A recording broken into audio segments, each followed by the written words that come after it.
64,000 is the median number of words per book.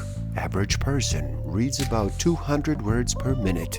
Simple math will tell us that is one book in 320 minutes.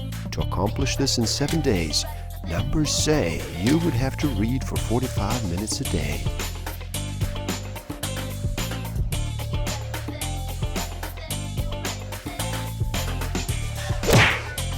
Don't forget to subscribe. Hit that notification button, like, comment, and share. Enjoy. Hello, and happy day. How does slowing down sound to you today?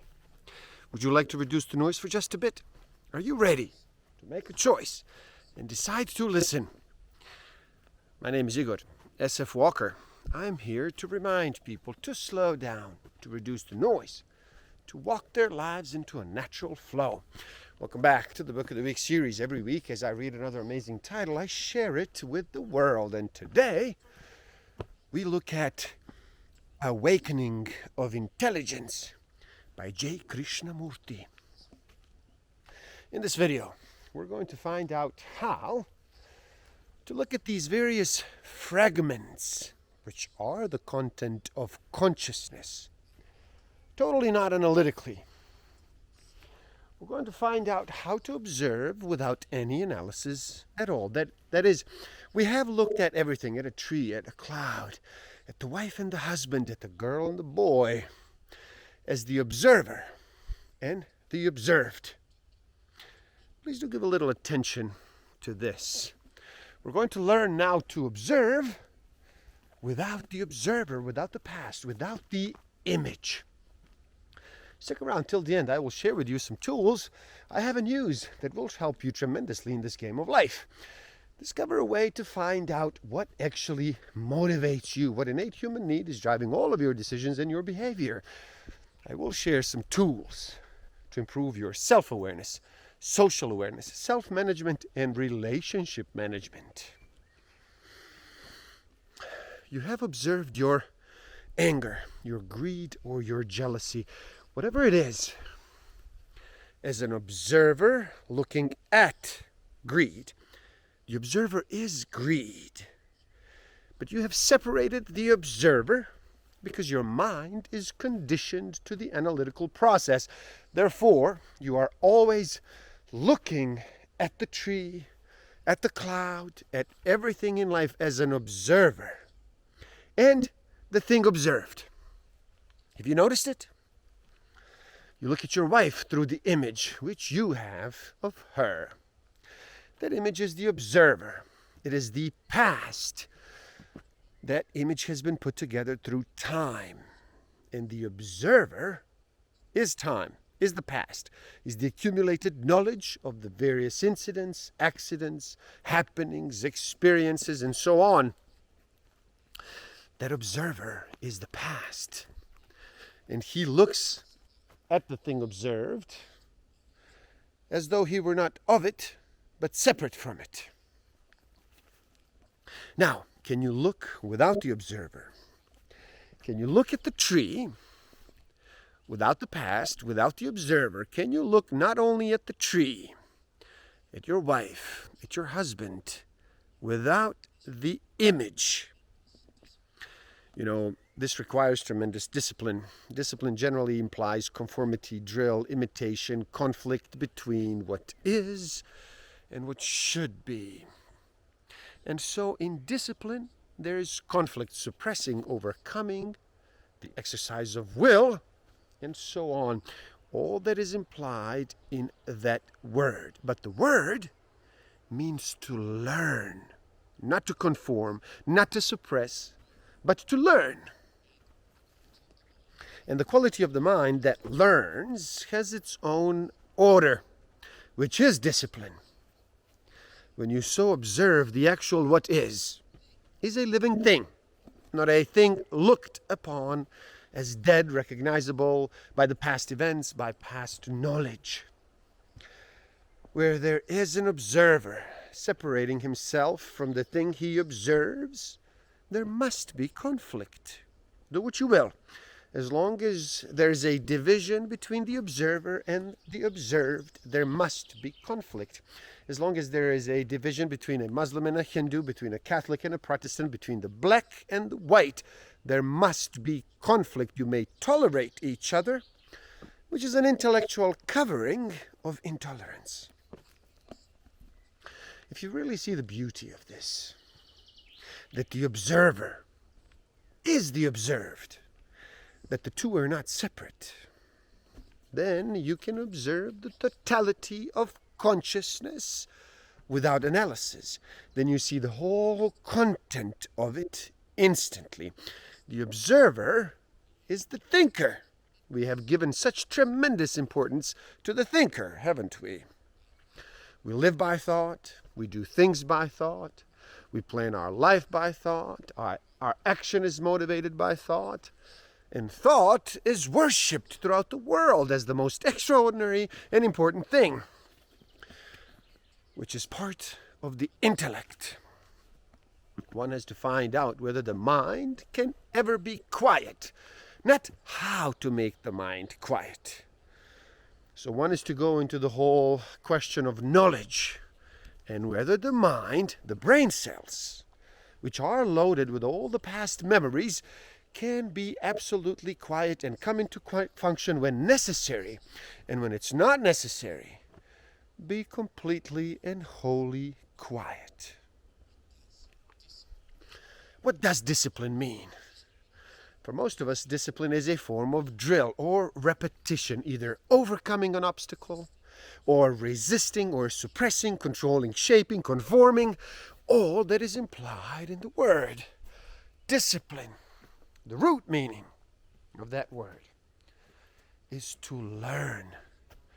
A mind that is willing to learn, not to conform, must be curious, must have great interests. And a mind that already knows cannot possibly learn. So discipline means to learn why one controls, why one suppresses, why there is fear, why one conforms, compares, and is therefore in conflict. The very learning brings about order. Mind that is in conflict is disorderly, and therefore such a mind has no virtue. Out of this inquiry, out of learning, comes order, and order is virtue. Please observe it in yourself. See how disordered one is in one's life, so confused, so mechanical. And in that state, one tries to find a moral way of living which will be orderly and sane. How can a mind that is confused, conforming, imitative, have any kind of order, any kind of virtue? The social morality, as you observe it, is totally immoral.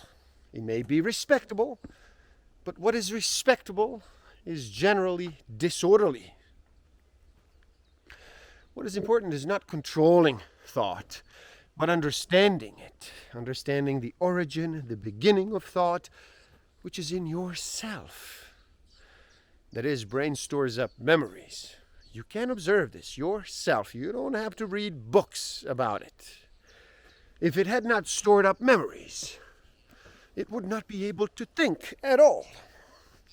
That memory is the result of experience, of knowledge, yours or the community, of the family, of the race, or so on. Thoughts spring from that storehouse of memory. Thought. When the observer who wants to change realizes he is part of what has to be changed, when?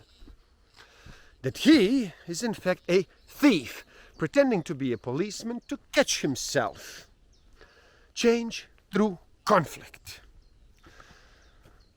When there is an operation of will, it is a form of resistance, to overcome, to suppress, to deny, to escape. All that is will in action.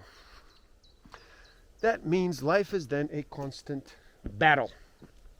Simply one element in this consciousness is dominating another. There must be a radical transformation in consciousness and of consciousness. Now, how is this to be brought about? Now, that is the real question. Now that fragment, which we call superior, intelligence, intellect, reason, logic, is the product of many other fragments. One fragment has assumed authority over other fragments, but it is still a fragment. And therefore there's a battle between it and many other fragments. So is it possible to see that the fragmentation does not solve our problems? One has to be free of the idea that through will you can change the content. That is important to understand. The exercise of will is simply the tyranny of one fragment over another. To be free of will is to be free of this fragmentation. Clear up the division between the inner and the outer. The division between consciousness and its content.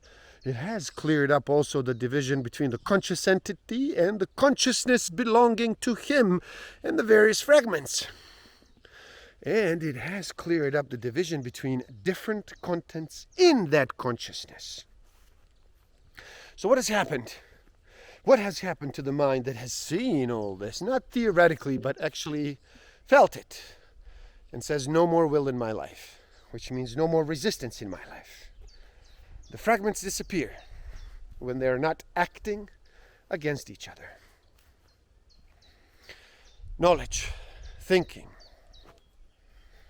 and ordering the thoughts as ideas. So we're asking, is virtue the outcome of planning? Obviously not. The moment your life is planned according to a pattern that you're not living, you're merely conforming to a certain standard, and therefore that conformity leads to contradiction in oneself. The what is and the what should be breeds contradiction and therefore conflict. What do you think is maturity? Does it depend on age and time? No. So we can remove that. Time, age is not an indication of maturity. That is then there is a maturity of a very learned man, the man who is highly intellectually capable. But still, no, he may twist and turn the words, so we will eliminate that. Who would you consider as a mature, right man? The man who is able to observe. But wait, obviously the man who goes to churches, to temples, to mosques is also out. So is the intellectual, the religious, and the emotional. We should say, if we eliminate all that, maturity consists in being not self-centered. Not me first and everybody else second, or my emotion first. So maturity implies the absence of the me, fragmentation, to use a better word. Now, how would you appeal to that man? And to the man who is half one and half the other, me and not me, who plays with both. And the other one who is completely me, who enjoys himself. How do you appeal to these three? The man who's completely me, there is no awakening in him. He's not interested. He won't even listen to you. He will listen to you if you promise him something, heaven, hell, fear, or more profit in the world, more money. But he will do it in order to gain. So the man who wishes to gain, achieve, is immature. Put it in any way you like. Put it in stories, cover it in pills, sweet pills. But he's not going to change the me. If he does, he comes to the middle. The me and the not me. This is called evolution. The man who is the lowest reaches the middle. Does order depend on the administration of the law, on the authority of society according to its culture and environment? Or does it depend entirely on the human being, on each one of us, the way we live, the way we think, the way we act in our relationship with one another? Living as a human being in a destructive, chaotic, violent world. How am I, or how are you, going to bring about order? Does that order depend on you or on the politician? Does it depend on you or on the priest or on the philosopher or on an utopian ideal? If you depend on the priest, on the politician, on a theory, on a belief, or on an ideal, see what takes place. You are then conforming to a pattern set by the politician, by the theorist, by an utopian ideal. Hence, there is a conflict between what you are and what you think you should be. And that conflict is part of the violence, this disorder. So, can you perceive that order in society can be brought about only by you and nobody else? We are responsible for that order by our conduct, by our thoughts, by our way of life, the whole of it. And there you have it. Awakening of intelligence. Please do help out. It is easy. Simply like this video so more people can enjoy it. Share it too and spread the word. Leave a comment and share your thoughts. Subscribe to my channel and stay up to date. And the link to this book is in the description below. Buy it. Read. Never stop learning, especially learning about yourself and nature.